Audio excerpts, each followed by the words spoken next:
नाज़रीन, खुदावंद यीशु मसीह नासरी के नाम में आप सबको सलाम। मैं आपका खादम, आपका host reverend doctor Robinson Askar ईमान का सफ़र प्रोग्राम लेके आज फिर आपके सामने हाज़िर हूँ और खुदावंद अपने खुदा का शुक्रगुज़ार हूँ जो हमें ये फ़ज़ल बख्शता है और हमारी ज़िंदगियों में हमें ये मौके अता करता है कि हम नए साल में और नई खुशियों में आगे बढ़ते चले जाएं। 2019 का साल शुरू हो चुका और हमने नए साल पे प्रोग्राम किया था, नया साल और नई उम्मीद। और यकीनन एक नया साल हमारे लिए एक नई उम्मीद लेके आता है, लेकिन सबसे बड़ी हमारी उम्मीद हमारे खुदावंद यीशु मसीह के वसीला से हम तक ना सिर्फ पहुंची बल्कि हमें हमेशा के लिए उस उम्मीद में हमारे खुदावंद हमारे मसीहा ने शामिल कर लिया और हम खुदावंद अपने खुदा के अपने आसमानी बाप के फर्जंद ठहरा दिए गए। और कलाम मुक़द्दस कहता है कि जो कोई भी उस पर ईमान लाएगा वो हलाक ना होगा बल्कि हमेशा की ज़िंदगी पाएगा। और वही हमेशा की ज़िंदगी देने के लिए यीशु मसीह नासरी इस दुनिया में आए और उनका जब नाम रखा गया और उनका जब ख़तना किया गया यहूदी रवायात के मुताबिक, तो वो 8वां दिन था और वहाँ से ये नए साल की इब्तिदा शुरू हुई। और हम खुदा का शुक्र करते हैं कि खुदावंद हमारा खुदा हमें बार बार मौके अता करता है कि हम एक नए साल में दाखिल हों और उस नए साल में हम नए तौर पे खुदावंद अपने खुदा के साथ मज़बूत होना सीखें, उसकी मोहब्बत को अपने अंदर रखना सीखें और उस मोहब्बत को दूसरों तक पहुंचाना सीखें। और खुदावंद का कलाम हमारे लिए जैसे उसके कलाम में लिखा हुआ है, हमारे कदमों के लिए चिराग और हमारी राह के लिए रोशनी है। और वही रोशनी हमें इस जगह तक ले जाती है कि हम जान सकें और पहचान सकें और उस राह पे चल सकें जिस पे खुदावंद हमारा खुदा हमें देखना चाहता है। और इसी साल में नए साल में 2019 में हम जब आगे बढ़ रहे हैं तो हम आज देखेंगे कि ये नया साल और साल युबली जो है जिसका ज़िक्र बाइबल मुक़द्दस में तौरेत में आया हुआ है और हम इसके ताल्लुक़ से बहुत से लोग जानते हैं और कुछ लोग नहीं भी जानते, तो आज हम इस ताल्लुक़ से भी देखेंगे कि कैसे नया साल हमें नई उम्मीद में लेके जाता है और ये नया साल है क्या। और फिर ये साल युबली जो है हम इसके ताल्लुक़ से भी मज़ीद जानेंगे और इस सीखेंगे कि क्या इसका उस वक्त के लोगों के लिए, यहूदियों के लिए इसका क्या एक इसकी जो अहमियत थी इस दिन की, इस साल की, और कैसे इस साल का वो इंतज़ार करते थे ताकि वो मुख्तलिफ़ तरीक़ों से आज़ाद हों और उस आज़ादी को हासिल करें जो उन्हें साल युबली में मिलती थी। इस ताल्लुक़ से आज हम बात करेंगे और फिर हम ये भी बात करेंगे कि कैसे हमें खुदावंद हमारे मसीहा ने ये फ़ज़ल बख्श दिया कि अब हम किसी वक्त भी उसकी ना सिर्फ नई उम्मीद में आगे बढ़ सकते हैं, नई ज़िंदगी में आगे बढ़ सकते हैं, बल्कि हम कैसे उस हमेशा की ज़िंदगी को हासिल कर सकते हैं जो शायद साल युबली कभी भी नहीं दे सकता था। लेकिन आज हमारे मसीहा के वसीला से और उस फ़ज़ल के वसीला से जो हम पे हो गया, दुनिया पे हो गया, ये हमारे लिए मुमकिन बन गया। और आज इस नए साल और साल युबली के ताल्लुक़ से बात करने के लिए मेरे साथ स्टूडियो में मौजूद हैं doctor Akhtar Anjeeli. Doctor Akhtar Anjeeli, welcome to the show. आपको हम वेलकम करते हैं। नाज़रीन, डॉक्टर अख्तर अंजीली पहले भी हमारे साथ बहुत से प्रोग्रामों में आ चुके और मैंने पहले भी तारुफ में बताया कि ये पेशे के लिहाज से मेडिकल डॉक्टर हैं, लेकिन खुदावंद के कलाम पे एक गहरी नज़र रखते हैं और गहरा मुशाहदा इनका, और इन्होंने किताबें भी लिखी हैं इस ताल्लुक़ से और हम खुदा का शुक्र करते हैं। डॉक्टर अख्तर अंजीली, आप इस ताल्लुक़ से मज़ीद कुछ बताना चाहें अपने ताल्लुक़ से, अपनी मिनिस्ट्री के ताल्लुक़ से? Thank you very much doctor साहब। रेवरेंड आपने बहुत कुछ बता दिया है। ऑल आई वांट टू से is I am a medical doctor by profession, जैसे अभी आपने फरमाया, लेकिन मैं बाइबल मुक़द्दस का और तारीख़ आलम का ख़ास तौर पर in context with biblical historical events एक अदना सा तालब इल्म हूँ, और उस लिहाज से आपने मेरी हौसला अफजाई फरमाई है अक्सर बार, और इज़्ज़त अफजाई की आपके अपने प्रोग्राम में बुला के। I am very please to be here with you today. Thank you very much doctor Anjali, और हम भी आपके लिए खुदावंद का शुक्र अदा करते हैं। और मैं ख़ास तौर पे जब आपकी उस किताब को देखता हूँ जो जहाद और सूफीज़म और जहाद के ऊपर है, तो वो एक बड़ी अच्छी आपने उसमें सारी बातों को तफसीलन बताया है। और ज़रूर मैं अपने नाज़रीन से भी कहूँगा कि वो इस किताब को पढ़ें, सूफीज़म और जहाद, और आपसे भी वो रब्ता कर सकते हैं, और आपको गूगल भी करके और अमेज़ॉन से मिल सकती है। आज डॉक्टर साहब आप ख़ास तौर पे थोड़ी सी अहमियत के ताल्लुक़ से बताइए, जो कॉन्सेप्ट टाइम कॉन्सेप्ट है इन क्रिश्चियन थॉट में जो है इसका नए साल का, इससे हम आज शुरू करते हैं। जी देखें पादरी साहब, ये बहुत वसी टॉपिक है, लेकिन आपने चूँकि मुझे महदूद कर दिया कि नए साल के हवाले से, तो इसलिए मैं इसको बहुत मुख्तसर बयान करना चाहूँगा। सबसे पहली बात तो यह है कि बाइबल मुक़द्दस दुनिया की उन किताबों में जो अपने आप को अलहामी होने का दावा करती है, वाहिद की किताब है जिसका ताल्लुक़ और जिसका आगाज़ वक्त के आगाज़ के साथ होता है। देखें, आप जब बाइबल मुक़द्दस पढ़ते हैं तो बाइबल मुक़द्दस की पहली आयत लिखा है, खुदा ने इब्तिदा में ज़मीन और आसमान को पैदा किया। तो this is the beginning of time, because if there was no earth, if there was no heaven, if there was no man, no bird, no, अगर कोई था ही नहीं तो वक्त का कॉन्सेप्ट हो नहीं सकता। इब्तिदा तब हुई, यानी कि वक्त की इब्तिदा तब हुई जब उसी वक्त ज़मीन और आसमान को खल्क किया गया। और फिर बाइबल मुक़द्दस की एक और ख़ूबसूरत बात यह है कि वक्त के लिहाज से सबसे पहली चीज़ जिसको नापने तोलने का जिक्र किया गया वो वक्त है। मिसाल के तौर पे बाइबल ने ये नहीं कहा, बाइबल मुक़द्दस में ये नहीं लिखा कि तुमने ज़मीन नापना है और उसके लिए मैं ये पैमाना बना रहा हूँ, नहीं। तुमने वज़न नापना है, उसके लिए मैं ये पैमाना बना रहा हूँ, नहीं। बाइबल मुक़द्दस में लिखा है कि वक्त को नापना और उसके लिए मैंने पैमाने क्या बनाए हैं। ये बड़ी खूबसूरत आयत है, पैदाइश पहला बाब और उसकी 14वीं आयत। और खुदा ने कहा कि फलक पर नैयर हों कि दिन को रात से अलग करें, और वो निशानों, ज़मानों और दिनों और बरसों के इम्तियाज के लिए हों। Within 14 verses, Lord God is establishing the importance of time, beginning of time, importance of time, and the way of measuring time. कैसे? नैयर अकबर, नैयर असगर, जिनको हम आप आम जुबान में हम चांद और सूरज कहते हैं। दो बड़े नैयर बनाए, यानी सूरज को बनाया, चांद को बनाया। क्यों? इसलिए ताकि वो निशानों, ज़मानों, दिनों और बरसों के इम्तियाज़ के लिए हों। तो पादरी साहब आप देखें, यहाँ पे हम जिस खुदा की इबादत करते हैं उसके लिए वक्त की इतनी अहमियत है कि पहली आयत बाइबल मुक़द्दस की वक्त के आगाज़ को ज़ाहिर करती है। पहले बाब की 14वीं आयत जो है वक्त को नापने के लिए आगाज़ करती है। और इसलिए क्योंकि हमारा खुदा ज़मानों का खुदा है, निशानों का खुदा है, दिनों का खुदा है, सालों का खुदा है, बरसों का खुदा है, सदियों का, ये जितने दायरे वक्त के बनते जाते हैं, हमारा खुदा उन सब का खुदा है। Because time begins with God and him creating it. तो क्रिश्चियनिटी में इसकी इम्पोर्टेंस ये है, अगर आप थोड़ा सा आगे चलें तो जो कुछ भी हुआ वो वक्त पे हुआ।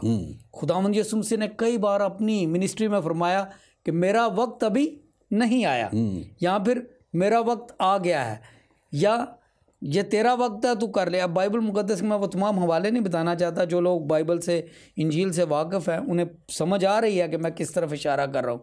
So everything has time in Christianity. और जो फिज़िकल टाइम, जिसको फिज़िक्स में टाइम स्पेस कंटिन्यूम कहते हैं, डॉक्टर साहब ये भी एक बड़ी खूबसूरत बात है।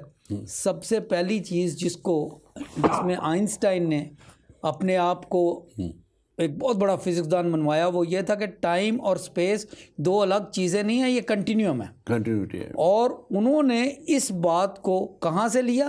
क्योंकि इब्रानी ज़ुबान का लफ्ज़ जो टाइम और स्पेस के लिए इस्तेमाल किया गया जेनेसिस 1:1 में, वो एक ही है। स्पेस एंड टाइम के लिए the Hebrew word is same. तो आपका सवाल जो है ये बहुत वसी है।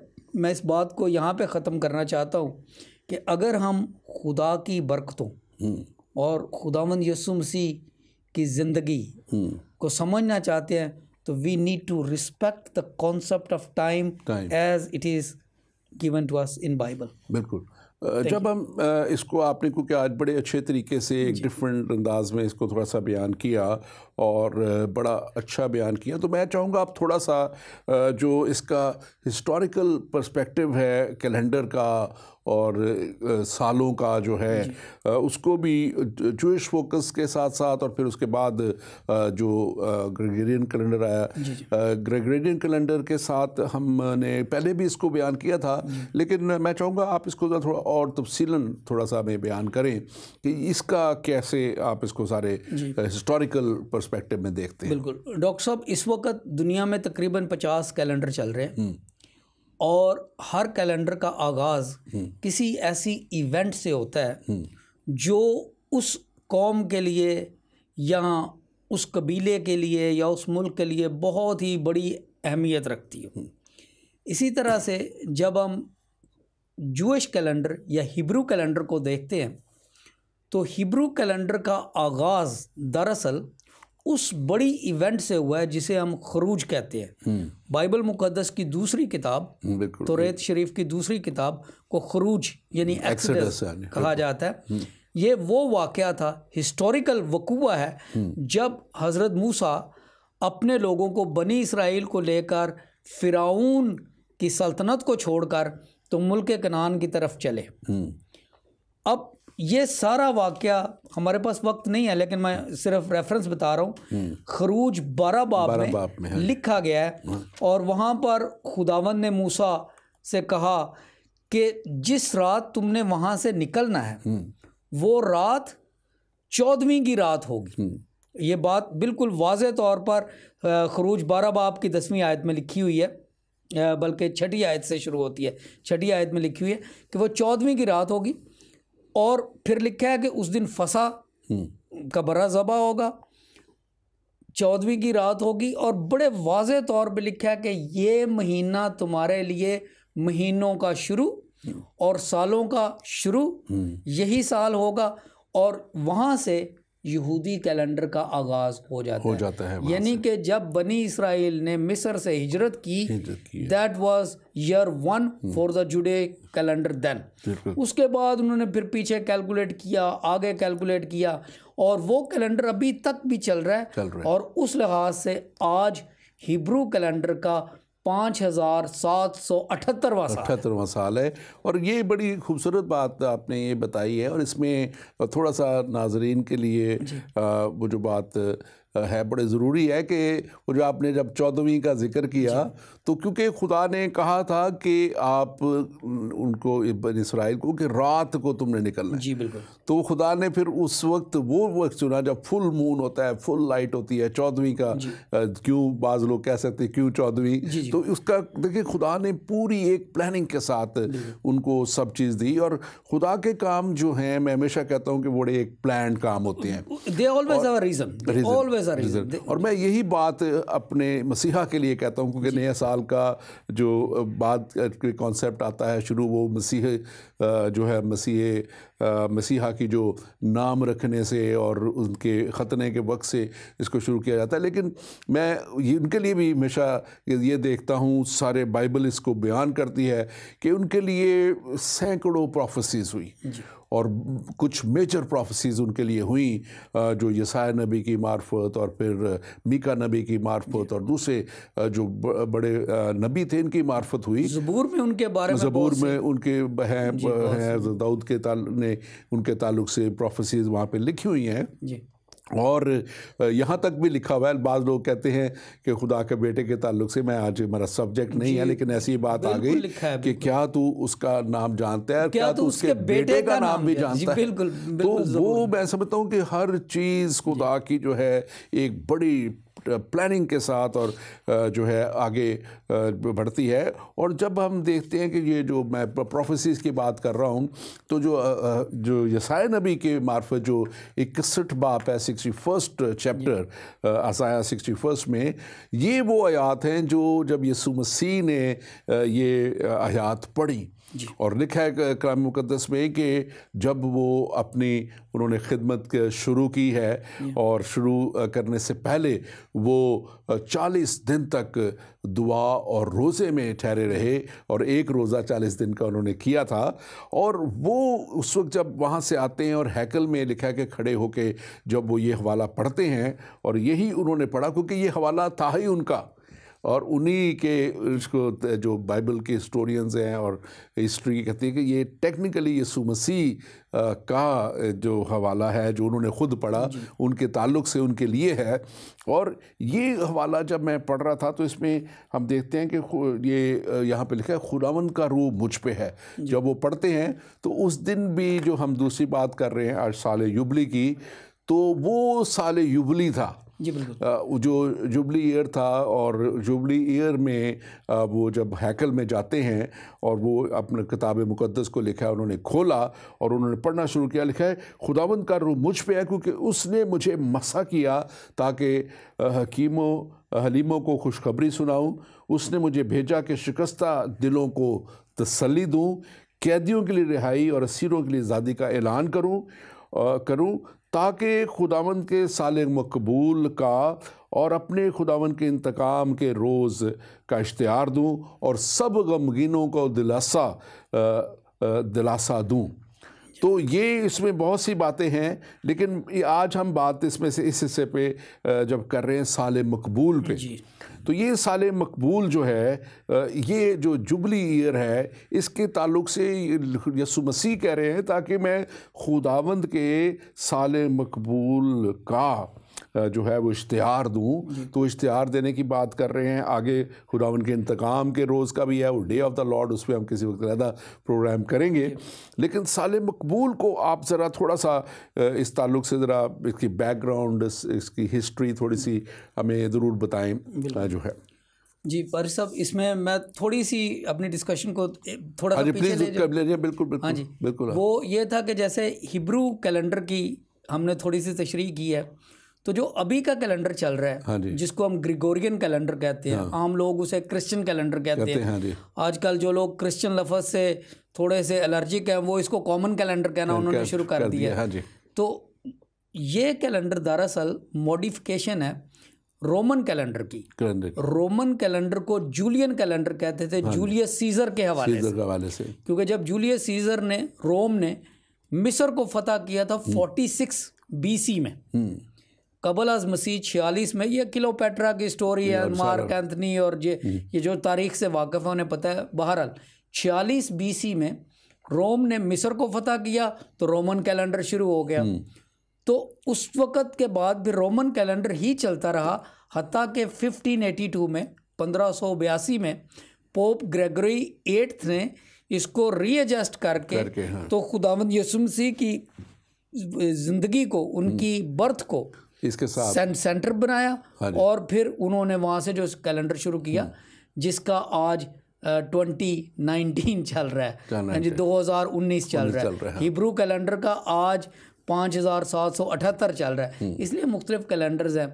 रोमन कैलेंडर अब ख़त्म हो गया क्योंकि that has been replaced by Gregorian calendar. अब आपने जो बात फरमाई है, मुझसे सवाल किया है कि मैं थोड़ा सा इशारा दूं, एक्सप्लेनेशन दूं युबली कैलेंडर के बारे, युबली के बारे में। युबली का साल जो है, इसका ताल्लुक हिब्रू कैलेंडर से है, जिसका हम पहले जिक्र कर चुके। बिल्कुल। हिब्रू कैलेंडर में ये था कि खुदावंद ने एक निज़ाम बनाया था कि उसके लोग हर 7वें दिन आराम करें। 6 दिन काम करें, 7वें दिन आराम करें। हाँ जी। इसलिए क्योंकि दुनिया को 6 दिन में खलक किया गया, खुदा ने 7वें दिन आराम किया। वो उसके लोग थे, वो भी 6 दिन काम करें, 7वें दिन आराम करें। फिर हमें बताया गया है एबार की किताब, ये खुरूज के बाद आने वाला सहीफ़ा है बाइबल मुक़द्दस में, तौरेत तीसरी किताब, जी तौरेत की तीसरी किताब 25वें बाब में, कि ज़मीन भी खुदावंद का सबत मनाए, यानी कि 7वां साल बिल्कुल ज़मीन को काश्त ना किया जाए, उसको छोड़ दिया जाए, ताकि उसकी खोई हुई तवानाई, उसमें मादनियात, उसके केमिकल्स। बल्कि डॉक्टर साहब वहाँ पे, सॉरी आपको रखिएगा, जो ज़मीन के साथ साथ लिखा है कि जानवरों को भी, उन्होंने कहा कि इनसे भी काम ना लिया जाए, इनको भी जो है। मैं कभी कभी सोचता हूँ पादरी साहब, ये आजकल जो इकोलॉजी का मसला है, we have ruined planet earth. हमने इसको ओवर ग्रेजिंग की है, ना सिर्फ ओवर ग्रेजिंग की है, ओवर प्रोड्यूसिंग की है, ओवर फेलिंग की है, इसके खादें डाल डाल के बीच में से ज़मीन को सत्यानाश कर दिया। लेकिन खुदावंद का निज़ाम ये कभी भी नहीं था। बिल्कुल, खुदावंद का निज़ाम ये था कि हर 7वें साल ज़मीन को छोड़ दिया जाए, ताकि वो अपनी ताकत, अपनी तवानाई को बहाल कर सके। और पादरी साहब फिर इसके ऊपर एक और ख़ूबसूरत बात यह है कि जब ये 7 साल हो जाते थे, यानी कि ये अब 7 का साइकिल है, 7 साल, 7वां साल ज़मीन को छोड़ दिया, फिर 7 साल, 7वें साल ज़मीन को छोड़ दिया, फिर 7 साल और 7वें साल ज़मीन को छोड़। जब ये 7 इस तरह के साइकिल पूरे हो जाते थे, तो फिर हम बनते हैं 7 × 7 49, 49। तो साल 49 के बाद जो अगला साल आता था, 50वां साल, उसको कहते थे युबली। और मैं इसमें बल्कि आपके साथ साथ आगे हम बढ़ेंगे, क्योंकि ये वो 7 सालों को उस वक्त के हिसाब से यहूदी जो है शमीता ईयर कहते थे, और शमीता 7 ईयर, और 7 शमीताज के बाद जुबली का जो 49 के बाद जो अगला साल होता था 50वां साल, क्योंकि 49 ईयर तक तो 7 शमीताज हो जाते थे, और 7 शमीताज के बाद जो इसका है 50वां साल, वो जुबली ईयर होता था। और फिर जो खुदावन की तरफ से जो पहले से 7 सालों के बाद ये था कि जो कुछ फसल उगे वो 7वें साल में उसको उगा रहने दें, उसको तोड़ा ना जाए, सब कुछ रहने दें, और वो गुलामों के लिए और मुसाफिरों के लिए और दूसरों के लिए, चरिंद परिंद के लिए और जानवरों के लिए वो उनको आज़ादी हो, रेस्टोरेशन ऑफ नेचर से, तो ये उनके लिए हो। लेकिन जो 50th ईयर था, इसमें ख़ास तौर पे एक बहुत बड़ा काम जो था वो होता था, और वो क्या था कि ग़ुलामों को आज़ाद कर दिया, आज़ादी मिल जाती। अगर कोई भी ग़ुलाम है और वो इस युबली ईयर में उसको आज़ाद कर दिया, अगर किसी की कोई भी जो जायदाद है, जो ख़ानदानी जायदाद है, अगर वो उससे चली गई है या गिरवी है या रूठवी है, ज़मीन है, कुछ भी, वो उसको वापस दी जाती थी। इसी तरह बहुत सी, अगर ये अहबार 25 बाब देखें तो आप शुरू से आखिर तक इसकी काफ़ी आयत है, 50 से ज़्यादा आयत हैं। अगर इसको देखा जाए तो उसमें बहुत सी और सिचुएशंस लिखी हुई हैं, और जो उसको जो है वो लिखा है कि उनको तू अंधेर ना करना, तू अपने भाई पे अगर वो तेरा मकरूज़ है उस पर अंधेर ना करना, और तू वो बख्श देना उसको इस जुबली ईयर में। और सब के लिए एक बड़ी आज़ादी का और बड़े ऐसा वक्त था। मैं जो इसको ख़ास तौर पे देखता हूँ, और हम उस पर बात थोड़ी देर के लिए करेंगे, कि ये एक वाक़या ही ऐसा वक्त होता होगा जिसके लिए लोग कितना इंतज़ार करते होंगे। उस वक्त का ग़ुलाम कितना इंतज़ार में होता होगा कि 50 साल आए, 50वां साल आए, ये जो जुबली ईयर आए, मैं आज़ाद हो जाऊँ। जिसका घर चला गया, ज़मीन चली गई, वो उसको जो है इंतज़ार होता होगा कि वो आए और मैं जो 50वां साल आए तो ये मुझे वापस मिल जाए। और ये सारी चीज़ें इसमें थी। और मैं इसको जब देख रहा था तो मैं बड़ा ये जो जहाँ से ये आज का ये टॉपिक मेरे अंदर जिसने जन्म लिया, वो ये था कि ये कितनी बड़ी बात थी उन लोगों के लिए।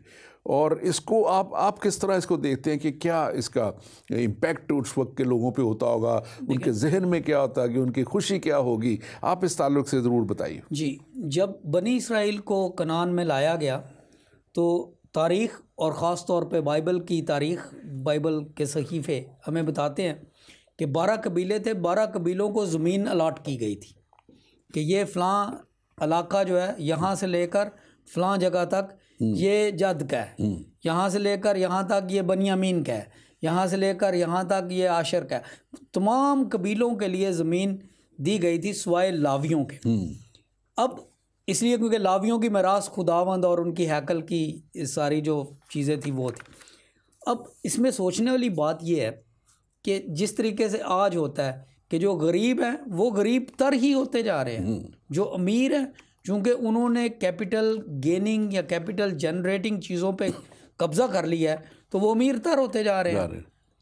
तो इस निज़ाम में ये था कि अगर किसी से बीमारी की वजह से, काहली की वजह से, बेवकूफ़ी की वजह से, सुस्ती की वजह से, किसी भी वजह से अगर ज़मीन का एक हिस्सा छिन गया है या गिरवी रखना पड़ा है तो वो किसी और कबीले के पास चला गया। अगर वो 50 साल तक उसके पास रहेगा, अगले 50 साल में वो और ज़मीन ले लेगा इस तरीके से, तो वो तो कुछ कबीले बिल्कुल गरीब हो जाएंगे। ये एक निज़ाम था to bring back justice and restoration. अगर एक कबीले की ज़मीन किसी भी तरीके से उसका एक हिस्सा छिन गया है तो इस तरीके से यह है कि 50वें साल के बाद वो फिर उसी कबीले के पास चली जाती थी जिसकी ये ओरिजिनल ज़मीन थी या उसी शख्स के पास चली जाती थी। मैं इस पे हम आगे गुफ्तगू करते हैं। नाज़रीन, आप इस प्रोग्राम को देख रहे हैं और आपका अगर कोई भी सवाल है तो आप ज़रूर हमें कॉल कर सकते हैं। लाइव कॉल के लिए आपके स्क्रीन पे नंबर आएंगे, व्हाट्सएप नंबर भी आएगा, आप उस पर भी कॉल कर सकते हैं हमें। और आप जिस भी मुल्क में हैं, जहाँ भी आप इसको देख रहे हैं, आपका एक लोकल नंबर आ रहा होगा, आप उस लोकल नंबर पे भी हमें कॉल कर सकते हैं और हम आपके सवाल का जवाब देंगे। आप ज़रूर प्रोग्राम को हमारे साथ हर ट्यूसडे को, ये हमारा लाइव शो जो है पाकिस्तान के वक्त के मुताबिक 9 बजे शाम होता है और यूके के वक्त के मुताबिक शाम 4 बजे होता है और न्यूयॉर्क के वक्त के मुताबिक सुबह 11 बजे ये प्रोग्राम होता है। और इसकी रिपीट टेलीकास्ट जो है वो रात 9:30 बजे यूके टाइम के मुताबिक होती है और आप इस हिसाब से अपने वक्त को कैलकुलेट कर सकते हैं। डॉक्टर साहब, मैं जो बात कर रहा था आपसे और हम इस पे बात कर रहे थे कि ये एक जो जुबली ईयर की बात है, ये कितना खुशी का मौका और कितनी बड़ी खुशी की ये बात उस वक्त के लोगों के लिए होगी और कैसा वो उसको खुशी मनाते होंगे। ज़ाहिर है जिसके हाथ से कुछ चीज़ चली जा रही हो वापस, उसके लिए तो शायद खुशी ना हो, लेकिन उस शख्स की खुशी कितनी होगी जो आज़ाद हो रहा है, गुलामी से आज़ाद हो रहा है, उसको जिसको अपनी आबाई जायदाद वापस मिल रही है, ज़मीनें वापस मिल रही है। और बहुत सी इसमें चीज़ें हैं, अगर हम क्योंकि उसमें नहीं जा सकते ज़्यादा देर। और ये है कि इसके लिए एक वो नरसिंगा फूंका जाता था जो वो कहते हैं ना, उसका वो जो था इसकी ख़ास तौर पे एक होली ट्रम्पेट भी उसको कहते थे और जो होली ईयर का एक ऐलान किया जाता था और ये वो शमीता ईयर 7 ईयर्स के बाद जब होता था। लेकिन मैं जो आज ख़ास बात करना चाहता हूँ, और ये हम देखते हैं कि ये तो एक उस वक्त के लिए, उस वक्त उन यहूदियों के लिए कानून था और वो बन गया और वो उस पर अमल भी करते रहे, लेकिन हमारे मसीहा ने हमारे लिए कितना बड़ा काम कर दिया। बिल्कुल कि ये जो जुबली ईयर है, कितनी खुशियाँ, शादमानियाँ, कितना बड़ा काम, आज़ादी, गुलामी से आज़ाद वापस मिलना, लेकिन जो असल चीज़ थी वो फिर भी बहाल नहीं। वो हमेशा की ज़िंदगी, खुदावंद खुदा के साथ वो हमारा रिश्ता जो एक आसमानी बाप का और बेटे का होता है, या हमारा जैसे क्योंकि यीशु मसीह ने खुद फरमाया था कि जब तुम दुआ करो तो यूँ दुआ करो, आए हमारे बाप। तो ये एक बाप और बेटे का रिश्ता या औलाद का और बाप का रिश्ता को, अगर बेटी है, बेटियां ये ना समझे कि उनके लिए नहीं, ये उनके लिए भी उसी उतना ही है। तो कितना बड़ा रिश्ता था ये, इतना बड़ा जुबली ईयर और इतनी इसकी अहमियत, लेकिन ये उस रिश्ते को बहाल नहीं कर सकता था। नहीं कर सकता जी। और मैं जिस बात को ख़ास तौर पे जिसने मुझे उभारा कि इस पे प्रोग्राम किया जाए कि कितना बड़ा काम मसीहा ने पूरी दुनिया के लिए कर दिया। ये तो जुबली ईयर यहूदियों का था, ये तो वही मनाते थे और वही इस पे ईमान रखते थे, लेकिन हमारे मसीहा ने क्या कहा कि मैं तमाम दुनिया के लिए आया हूँ, मैं इसलिए आया कि वो ज़िंदगी पाएँ और कसरत की ज़िंदगी पाएँ, और वो कसरत की ज़िंदगी जिसका हम नया साल मनाते हैं, जिस यीशु मसीह का, मैं देखता हूँ कि ये तो हमारी ज़िंदगी में उस शख्स के लिए हर रोज़ ही नया साल हो सकता है जो खुदा उनके पास आ जाए और उसकी ज़िंदगी का वहाँ से एक नया साल उस खुदावंद खुदा के साथ शुरू हो जाए, जहाँ पे वो अपने हकीकी खालिक और मालिक का जो है वो फर्जंद बन जाता है, और उस जायदाद का जो आसमानी मकामों की ज़मीन पे तो यहाँ रह जानी है। हमारी ज़िंदगी 10 साल है, 20 साल है, 50 साल है, बुल कलाम कहता है कि 70 या 80 साल, तो ये ज़िंदगी है। तो हमारी यहाँ की जायदाद तो ज़िंदगी तो ज़मीनें तो यहाँ रह जानी है, लेकिन जो हमारी असल जो है खुदा के पास मिरास वो तैयार की गई है आसमानी मकामों में, जहाँ पे we have to spend our eternity, जो हमेशा की ज़िंदगी जहाँ पे हमने गुजारनी है, उसके लिए हमने क्या किया है, उसके लिए हमारी क्या तैयारी है, और उसके लिए कैसे हमें आगे तैयार होना है। आप, मैं चाहूँगा कि इस ताल्लुक़ से ज़रूर बात करें कि कितना बड़ा काम हमारे मसीहा ने इस ज़मीन पे आके कर दिया, और कितना बड़ा खुदा ने, जैसे कलाम कहता है, वो आयत बड़ी खूबसूरत है इसलिए हम बार बार बोलते हैं, यूहन्ना 3:16 आयत, क्योंकि खुदा ने दुनिया से ऐसी मोहब्बत रखी कि उसने अपना इकलौता बेटा बख्श दिया, ताकि जो कोई उस पर ईमान लाए, जो कोई भी किसी भी रंग, नस्ल, मज़हब, किसी भी खित्ते से हो, जो कोई भी उस पर ईमान ले आए हलाक ना हो बल्कि हमेशा की ज़िंदगी पाए। तो आप इस ताल्लुक़ से क्या कहेंगे, जो ये सारी बात बिल्कुल मैंने की है? पादरी साहब, थैंक यू वेरी मच। आपने बहुत खूबसूरत तरीके से जुबली को खुदावंद यीशु मसीह की खिदमत और उनकी खिदमत के ज़रिए मिलने वाली बरक़ात जो हमारे लिए हैं उनका ज़िक्र किया। मैं एक बात का इशारा, बल्कि उसकी तफसील थोड़ी सी बयान करना चाहता हूँ। लफ्ज़ जुबली का मतलब है नरसिंगा, जो मेंढे का सींग होता है, नर सिंगा, यानी कि उस मेंढे का, क्योंकि वो नर होता है मेंढा, उसके सींग। तो जब जुबली की नाइट होती थी तो ये दरअसल यौम कफ़ारा होता था। आजकल भी यहूदी यौम किपुर मनाते हैं, वो ब्लो करते। अच्छा, और ये भी 14वीं की रात होती है, और जब शाम की कुर्बानी ख़त्म हो जाती है, क्योंकि यहूदी कैलेंडर में दिन का आगाज़ सूरज के डूबने के बाद हो जाता है। After sunset the next day starts, ठीक है ना। तो जो शाम की कुर्बानी होती थी, यौम कफ़ारा होता था, मेंढा कुर्बान हो जाता था। उस मेंढे का जो उस दिन कुर्बान हुआ था, सींग लेकर उसको बरकत दी जाती थी, और बाहर सरदार कहन आके उस मेंढे के सींग से, नरसिंगे से फूंक मारा करता था, and that was the beginning of the celebrations. अब उस वक़्त असल में खुशियों का समा बन जाता था, क्योंकि लोगों को पता था कि अब आज़ादी भी है, बहाली भी है, मलकियतें भी वापस मिल जाएंगी, हमारे जो ख़ानदान के लोग ग़ुलामी में हैं वो भी आ जाएंगे।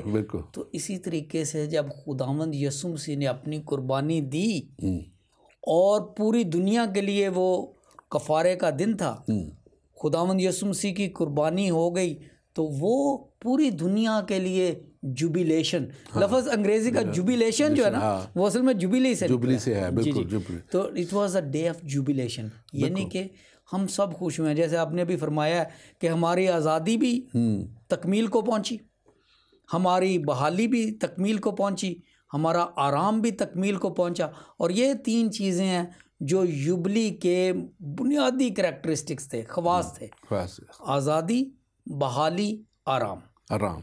और ये मैं समझता हूँ कि असल जो है हकीकी आज़ादी जो है जी, वो आज़ादी दुनियावी आज़ादी थी। जी। वो आज़ादी शायद, जैसे मैंने पहले कहा कि वो जायदादों का मिल जाना वापस था, लेकिन हकीकी आज़ादी जो एक इंसान को मिल सकती है, किसी भी शख्स को मिल सकती है, वो हमारे यीशु मसीहा के वसीला से ही मुमकिन है, और वही वो हकीकी आज़ादी देता है। और यही कलाम बड़े वाज़े तौर पे नए अहदनामे में अगर आप जब आ जाते हैं, अनाजील के हिस्से में आ जाते हैं, तो रोमियो 8 बाब और उसकी पहली और दूसरी आयत बड़े वाज़े तौर पे कहती है, बस अब से जो मसीह में है उस पर सज़ा का हुक्म नहीं है। तो जब सज़ा का हुक्म नहीं तो क्या हुआ, वो उस हमेशा की ज़िंदगी का वारिस ठहरा दिया गया, और वो आज़ाद है, और वो उस पर सज़ा का हुक्म नहीं है, वो आज़ाद है, और वो उस हमेशा की ज़िंदगी में शामिल कर लिया गया है जो खुदावंद हमारे खुदा ने हमारे लिए उस बड़े प्लान के तहत। लोग इसको समझ नहीं पाते। मेरे एक बड़े अच्छे दोस्त, काफ़ी बड़े बिजनेसमैन और काफ़ी कंपनियों के चेयरमैन, बहुत अच्छा वो इंटरेस्ट रखते थे, और वो क्रिश्चियनिटी में मुझसे बुक्स भी लेते थे, पढ़ते थे। तो वो मुझे अक्सर कहते थे कि यार, ये मुझे इस बात की समझ नहीं आती कि खुदा का बेटा हो और उसको इस तरह उस पर जुल्म ढा दिए जाएं और उसको मसलूब कर दिया जाए। तो मैं उनको कहता था कि यही वो बात है, you are missing the whole point. आप पूरे उस खुदा के मकसद को ही, क्योंकि खुदा ने खुद गुनाहों के लिए कुर्बानी ठहराई थी कि अगर जो ईद कुर्बान भी मैंने कहा आप मनाते हैं तो वो गुनाहों की कुर्बानी के लिए, लेकिन हमारे लिए खुदा ने लिखा है कि उसने एक ऐसा जो है हमारे लिए इंतज़ाम कर दिया, ऐसा बेऐब बर्रा तैयार कर दिया जिसमें कोई गुनाह की आमेज़श नहीं।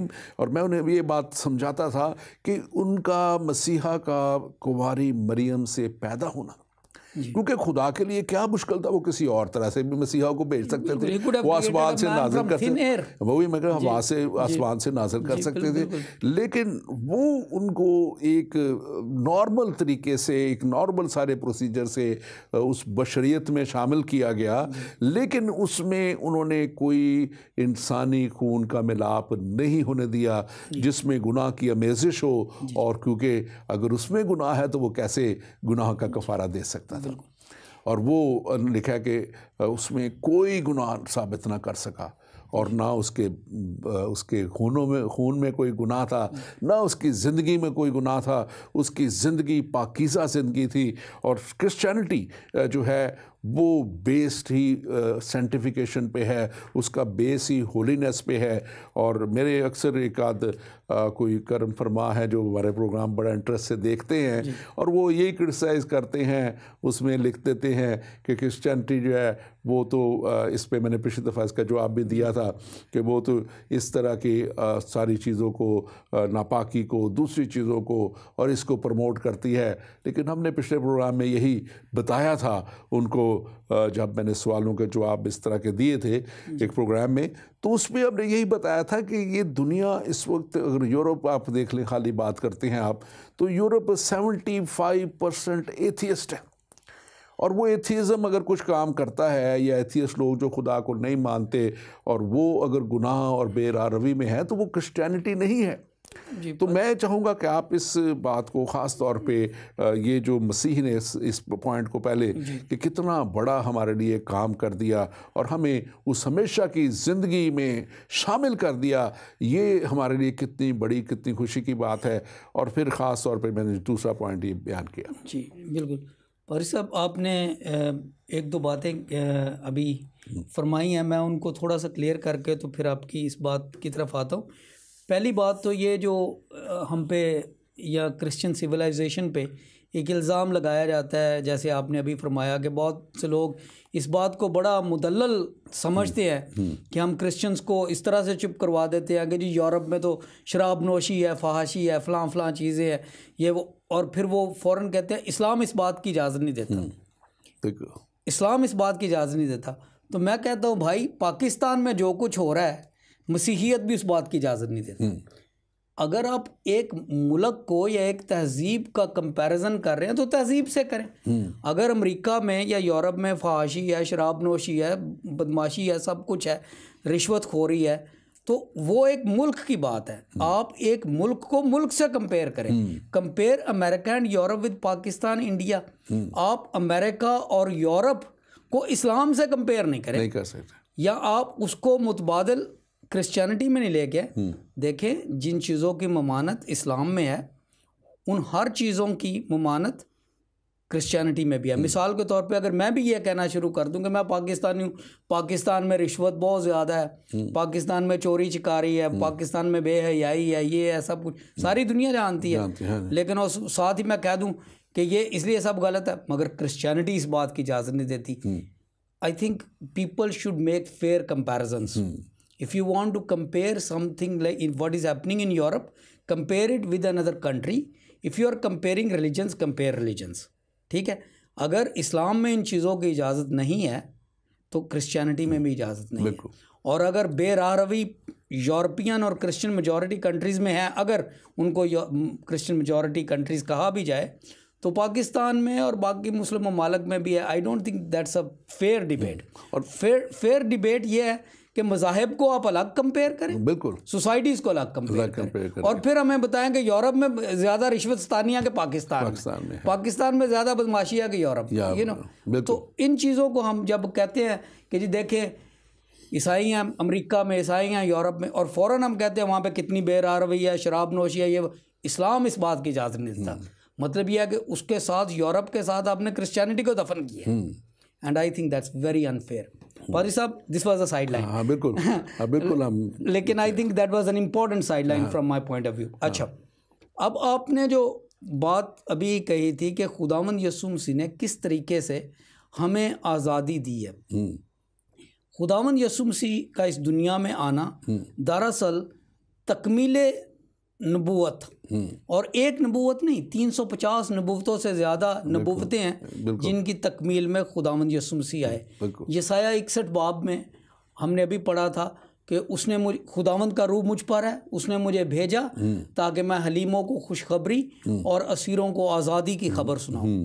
इसी बात को खुदावंद यीशु मसीह ने जब दोहराया, उस किताब को पढ़ा इबादत खाने में खड़े होकर, तो उन्होंने यही पढ़ा, उसमें से वो मुकाम निकाला जहाँ पर यसाया की किताब में लिखा था, और फिर उन्होंने पढ़ा खुदावंद यीशु मसीह ने कि खुदावंद का रूह मुझ पर है इसलिए कि उसने मुझे गरीबों को खुशखबरी देने के लिए मसा किया है, उसने मुझे भेजा कि कैदियों को रहाई और अंधों को बिनाई, कुचले हुओं को आज़ाद करूं और खुदावंद के साले मकबूल की मुनादी करूं। यहाँ पे 5 चीज़ें हैं जिनका जिक्र है जो खुदावंद यीशु मसीह करते हैं। रूहानी तौर पर ये वो कामिल तस्वीर है जहाँ पे इंसान भटकता फिरता है, रूहानी तौर पर इंसान आज़ाद नहीं है।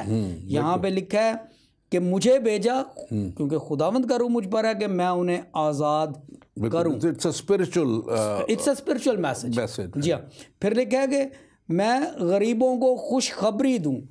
हमें हर कोई आता है वो बुरी खबर ही देता है कि मर भी जाओगे तो कब्र में अज़ाब आ जाएगा। हाँ जी, मर भी जाओगे तो वहाँ पे भी फरिश्ते आ जाएंगे। जहन्नम में जाओगे वहाँ पे ये होगा वो होगा।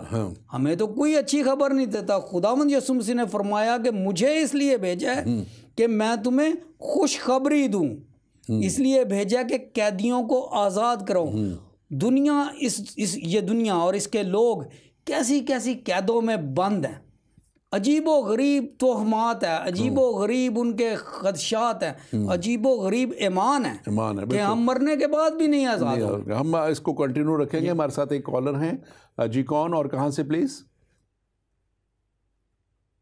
मैम मंडी बॉलदीप पंजाब से बात कर रहा हूँ। मोहम्मद नज़ीर नाम है मेरा। जी मोहम्मद नज़ीर साहब बोलिए, आपको वेलकम करते हैं हम अपने शो में। जी बोलिए। डॉक्टर साहब, मेरा ये सवाल है कि क्या भाई जो है हम चूँकि हज़रत ईसा अलैहिस्सलाम को अल्लाह का नबी मानते हैं और बंदा मानते हैं, आप हमारे नबी हज़रत मोहम्मद सल्लल्लाहु अलैहि वसल्लम को नबी और आखिरी नबी मानते हैं या कि कुछ और? Thank you very much. मैं आपके सवाल को अप्रिशिएट करता हूँ, आपने बड़ा अच्छा सवाल किया है। देखिए, आप जब इसको मानते हैं हमारे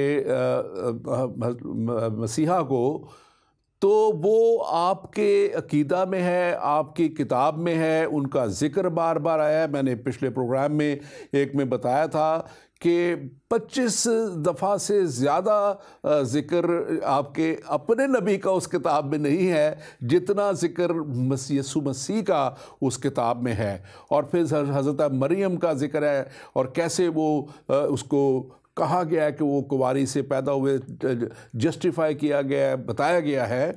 तो आप पे तो क्योंकि आपकी किताब है जो आप लाजम बनाती है कि आपने उन्हें मानना है, और आपका कलाम ये कहता है कि जब तक आप नहीं मानेंगे आप सही मुसलमान ही नहीं हैं, आपको चारों अनाजील पे पूरा ईमान रखना है। अब हमारी जो किताब मुक़द्दस है, आप इसको पढ़ लीजिए और मुझे अगली प्रोग्राम में कॉल करके बताइएगा कि कहाँ पे मुझ पे लाजम है इस पे कि मैं आपके नबी के ताल्लुक़ से इसमें लिखा हुआ है और कहाँ पे मुझे मानने के लिए कहा गया है। मैं आप पे ये सारा जवाब इस पे छोड़ देता हूँ। Thank you very much. Doctor साहब, आप कुछ इस पे ऐड करना चाहेंगे? नहीं सर, आपने बहुत खूबसूरत तरीके से बताया कि हमारी किताब में मैं फिर से अपने भाई नज़ीर के लिए कह दूं कि हमें किसी भी जगह पे नहीं लिखा गया। हाँ, तो फिर दूसरी क्लियरली बात इसमें यह है कि जब तक हमारे कलाम में नहीं लिखा हुआ, हम तो अपने कलाम के मुताबिक बात करते हैं, हम कलाम से बाहर नहीं जाते। और अगर हम कलाम से बाहर जाएंगे तो फिर हम मसीही नहीं हैं। अगर हम ये मानना शुरू कर दें क्योंकि हम उस जगह में रहते हैं, पाकिस्तान में, उस कल्चर से आए हैं, चलो जी मान लेने में क्या हर्ज है, तो फिर हम मसीही नहीं रहते, फिर हम मसीही ना हुए, हम कुछ और ही, फिर एक नया मज़हब पैदा हो जाएगा शायद, कि जो मसीह को भी मानता है और जो उसके अलावा भी चीज़ों को मानता है। तो ये वो बात है।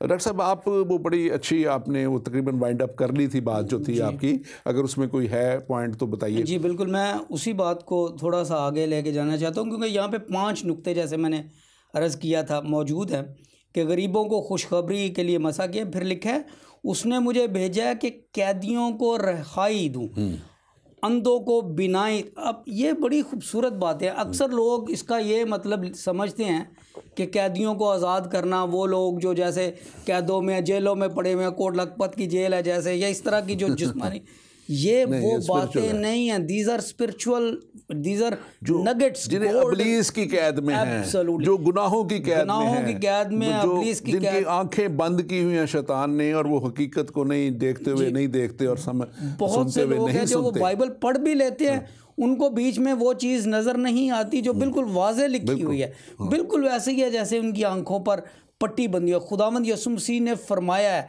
कि देखो, बाप के पास आने के लिए राह, हक और ज़िंदगी मैं हूँ। बाप के पास कोई नहीं आता सिवाय मेरे के। रास्ते के अलावा मंजिल पे कौन पहुँचेगा?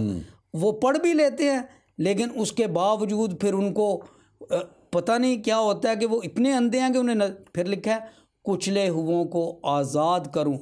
और आखिरी बात, जो 5वीं बात है, वो खुदावंद के साले मकबूल की मुनादी करूं। अभी हमने अबार 25 बाब में पढ़ा है कि 7th शमीटा जो जुबली का साल था, वो खुदावंद का साले मकबूल था। ये इस्तिलाह वहाँ पे उस बाब में मौजूद है। मैं इसलिए नहीं जा रहा वक्त की कमी की वजह से। यशाया नबी की किताब 61 बाब की तीसरी आयत में लिखा है साले मकबूल की मुनादी करो। यहाँ पर लिखा है साले मकबूल। साले मकबूल कौन सा साल था? ये वो साल था जब खुदावंद यीशु मसीह ने इसको पढ़ा कि मुझे भेजा गया है कि मैं रूहानी तौर पर इस दुनिया को आज़ाद करूं, रूहानी तौर पर लोगों की आंखें खोलूं, रूहानी तौर पर लोगों के कुचले हुए लोगों को बचाऊं, खुशखबरी सुनाऊं। ये सारी चीज़ें जो, this is the crux, this is the basis of Christianity. आमीन, आमीन। जी जी जी, हाँ जी, हाँ जी। और इसके अलावा हम अगर मज़ीद इसको देखना चाहें कि साले युबली जो है, यानी the year of jubilee, the year of the ram's horn, खुदावंद के नरसिंगा फूंकने की आज़ादी। देखें, हिब्रू कल्चर में नरसिंगा फूंकने का मतलब था आज़ादी। नरसिंगा फूंकने का मतलब था कि कुर्बानी कबूल हो गई है। नरसिंगा फूंकने का मतलब ये था कि जुबिलेशन शुरू हो गई है। क्रिश्चियनिटी में फिर ये हमें भी लिखा गया है जब खुदावंद यीशु मसीह दुनिया में आएंगे तो फिर नरसिंगा फूंका जाएगा। हम इसको मजीद कंटिन्यू रखेंगे। हमारे साथ एक कॉलर है जी, कौन और कहाँ से प्लीज?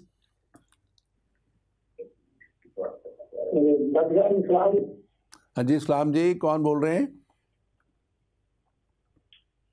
बात कर रहा हूँ। अभी भाई ने नबी ने फोन किया आपको। जी जी, हाँ जी, बोलिए। नबी के मानने के बारे में आपको फोन किया आपने। हाँ जी, मैंने वो उसका जवाब आप तो अभी जो मैं आपको कहा था शरीफ है कि उसमें लिखा है कि मैं यहूद और नसारा के लिए नहीं आया। नबी मोहम्मद फरमाते हैं कि मैं यहूद नसारा के लिए नहीं आया, तो हम उसको क्यों माने कि हमारे लिए आए ही नहीं? देखिए बात ये है, मैं जो आपको ख़ास तौर पे कहूँगा कि जो आप अभी ज़िक्र कर रहे हैं वो आप अपनी किताब का ज़िक्र कर रहे हैं, ठीक है ना जी। जो आप सवाल मुझसे कर रहे हैं जी, देखिए वो हदीस शरीफ जो आपकी है वो आप जो है उसका जब जिक्र करते हैं तो वो एज अ मुसलमान आपके ऊपर लागू है, ठीक है। मेरे ऊपर एज अ मसीही देखिए मैं फिर वही बात कर रहा हूँ कि वो तो आपकी किताब कहती है ना, वो तो आपकी किताब कहती है। हमारी किताब अगर वो ये कहते हैं कि उनके लिए नहीं आया तो फिर ये क्यों लिखा गया कि आपने तौरेत पे, सहाफ़ा अंबिया पे और ज़बूर पे, इन सब पे ईमान रखना है। तौरेत किनकी किताब है? तौरेत जिनकी किताब है आप कह रहे हैं कि वो जो है उसको नहीं मानना, ये आपकी जो हदीस कहती है। फिर हदीस ठीक है या आपका कुरान ठीक है? कुरान कहता है कि आपने जब तक इन चारों किताबों पे ईमान नहीं रखते आप मुसलमान नहीं हैं।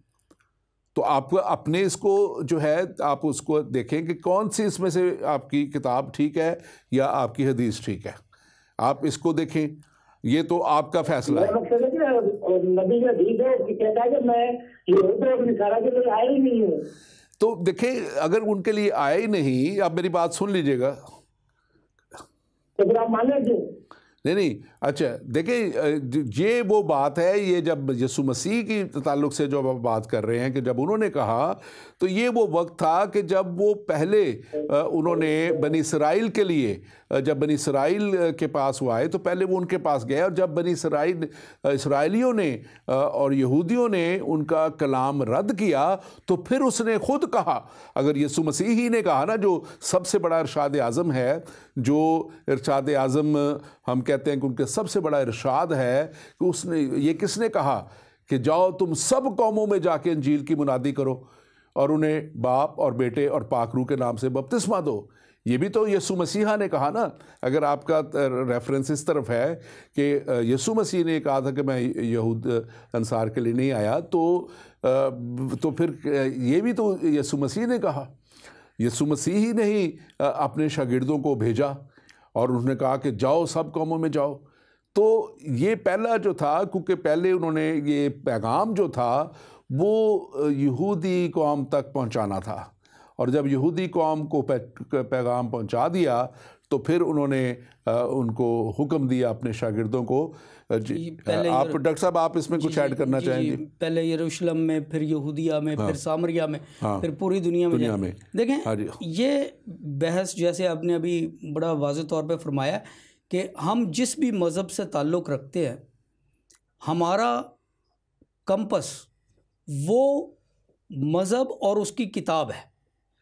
हमारे लिए जो हमारा कंपस है, हमारा डायरेक्शन सेटर है, हमारा किबला है, जो भी है, दैट इज़ बाइबल मुक़द्दस। बाइबल मुक़द्दस के हवाले से जो कुछ लिखा गया है हम उस पर ईमान रखते हैं और उस पर ईमान रखते हैं। जो चीज़ उस दायरे में नहीं है वो हम पर लागू नहीं है। हाँ बिल्कुल बिल्कुल, आपने बड़ा दुरुस्त फरमाया, और मैं भी इसी को बात को फिर भी दोहराना चाहूँगा कि जो हमारी किताब मुक़द्दस में लिखा है हमें उसका मानना ज़रूर है और उसी के मुताबिक हमें चलना है, और तब ही हम मसीही हैं। मसीही होना का मतलब क्या है? मसीह का पैरोकार होना। जी बिल्कुल, मसीह का पैरोकार होना। और जब मसीह ने और इस किताब ने हमें बता दिया कि हमें क्या करना है, तो फिर हम उस किताब के ताल्लुक़ से कुछ भी नहीं कह सकते जिसके ताल्लुक़ से हमें कुछ बताया गया नहीं है। कोई ज़िक्र नहीं है, कोई प्रोफेसीज़ नहीं है, कोई किसी तरह से उसके ताल्लुक़ से कहीं बयान हमें नहीं मिलता है।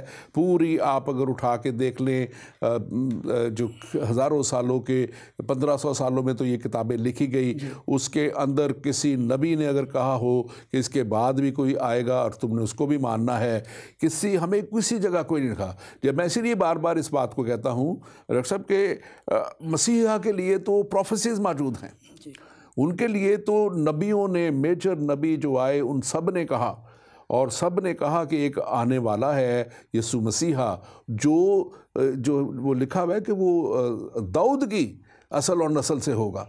तो दाऊद के असल और नस्ल से होना पहली तो बात ज़रूरी था, शजरा इब्राहिमी होगा, दाऊद की नस्ल से, बिल्कुल। और फिर दूसरी बात यह है कि उसको मानना जो है वो ज़रूर उसी बात को हम मानते हैं। अगर हम इसको जब नहीं, हम उसको अगर उनकी बातों को मानेंगे तो फिर हम मसीही नहीं रहे। पादरी साहब, मैं इसको एक और थोड़ा सा जाविया देना चाहता हूँ। वो ये है कि अगर मैं मसीही हूँ और मेरी रूहानी प्यास मसीहा के कलाम से बुझ रही है, अगर मैं भूखा हूँ रूहानियत के लिए और खुदावंद यीशु मसीह की ज़िंदगी को देखकर मुझे रूहानी तस्कीन हो रही है, मेरे अंदर किसी किस्म की कमी नहीं रूहानियत के लिहाज से, I am being fully fed, I am being fully watered, I am fully satisfied with my religion. Why would I go और यही तो हम बात कर रहे हैं कि मसीहा ने हमें जो है ना, अभी हम किसी को युबली साल की हमें ज़रूरत है, ना मेंढों की ज़रूरत है, ना कुर्बानियों की ज़रूरत है।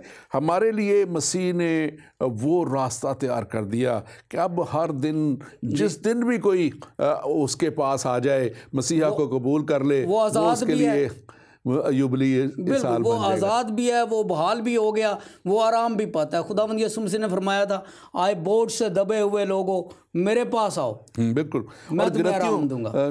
गलतियों 5 बाब उसकी पहली आयत बड़े वाज़ेह तौर पे कहती है, मसीह ने हमें आज़ाद रहने के लिए आज़ाद किया। ब्यूटीफुल। बस कायम रहो और दोबारा गुलामी के जुए में ना जुतो। तो हम दोबारा गुलामी के जुए में नहीं जाना चाहते। हमें तो उस साल युबली से भी हमारे मसीहा ने आज़ाद कर दिया, हमें कुर्बानियों से भी आज़ाद कर दिया। और ये मैं समझता हूँ कि नया साल जो है मसीह यीशु से जो शुरू होता है, यही हमारी ज़िंदगी में नए काम करता है। और इसी में जब हम ईमान रख के आगे बढ़ते हैं और यीशु मसीह पे ईमान ले आते हैं, तो फिर जो है हम उसकी हमेशा की ज़िंदगी में, जिसमें युबली ईयर हमें नहीं लेके जा सकता था, हम उसमें चले जाते हैं। हमारे पास सिर्फ 1 मिनट बाकी है। मैं सिर्फ 1 मिनट में ये बात ख़त्म करना चाहता हूँ पादरी साहब, और वो ये है कि इस दुनिया में बहुत सी कौमें हैं, मुसलमान हैं, हिंदू हैं, सिख हैं, बुद्ध मत हैं, बेदीन लोग हैं, हर तरह के लोग हैं।